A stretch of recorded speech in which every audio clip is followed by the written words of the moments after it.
YouTube family, my junk family, juntrepreneurs, entrepreneurs. What up, though? What's going on? I am Mr. AMG, and I want to talk to y'all about chargebacks, man. Hopefully, you don't have to deal with chargebacks, but if you do, I want to give you a little bit of advice on how to handle them.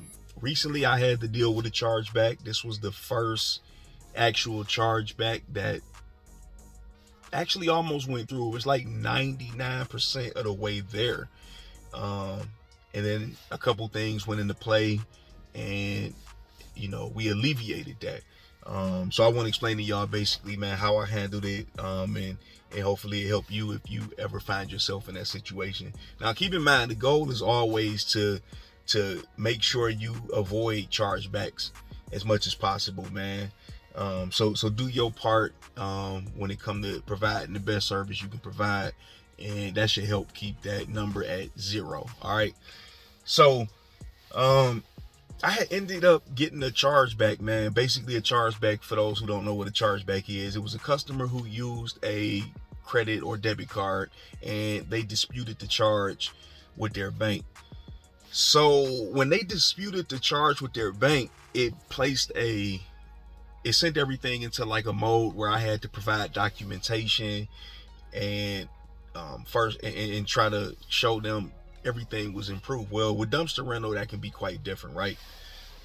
So I had a photo, but I'm not sure if it was the best photo at that time. So I had a photo, but pretty much the only thing that I had was whatever signature was signed during that time and whatever communications we had through text or whatever the case may be. When I look back at it, we didn't communicate much. It was real quick, and I think it was over the phone, and that was that. So I really had no evidence almost that this was a real legit rental. So I had to contact the bank, let the bank know that this was a real rental, and reach out to the customer. Once I reached out to the customer, politely, of course, it was brought to my attention that the charge on their card looked at like something else, or it was told of something else, and that's just what it was. So the good thing, I had caught that in time.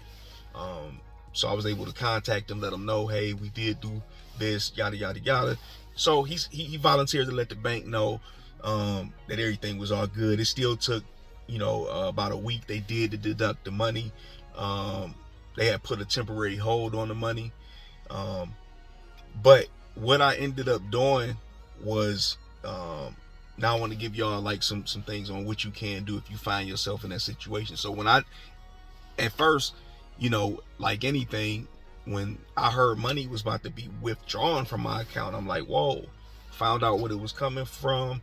I ended up reaching out to the bank, and I ended up putting a stop payment on that payment, so that payment couldn't go through, because it was set to come out that following Monday.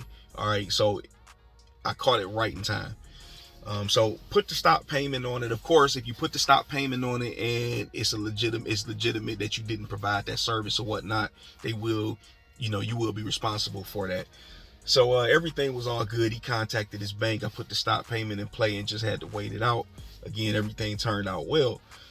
Now, going forward, here's a few things I want you to keep in mind when it comes to these chargebacks, and why it's very important, man, that you keep at least maybe 90 days worth of keep the funds, have funds in your account that can cover a lot of these rentals for 90 days or whatever that term is that expire. Because if you were to get a charge back from someone, and let's just say you don't have any money in your account, and you get a charge back, you want to be able to fund that back, or you can send your account into a negative state depending on what type of financial situation you in.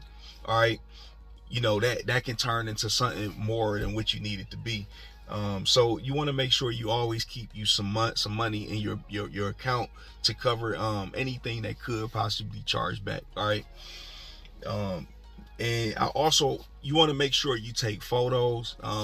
You don't want to post people's addresses online, but you want to try to take clear photos, man, of your dumpster on their property.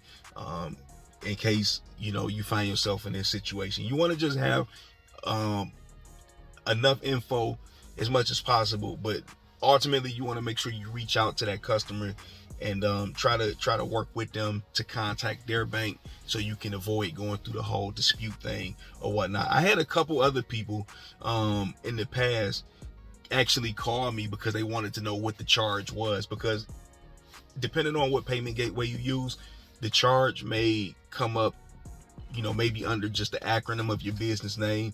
It may say something totally different than your actual business name. So I had people reach out to me, and you know, I had to let them know that, you know, this was from a dumpster they rented, you know, and yo, we don't do anything like that. We don't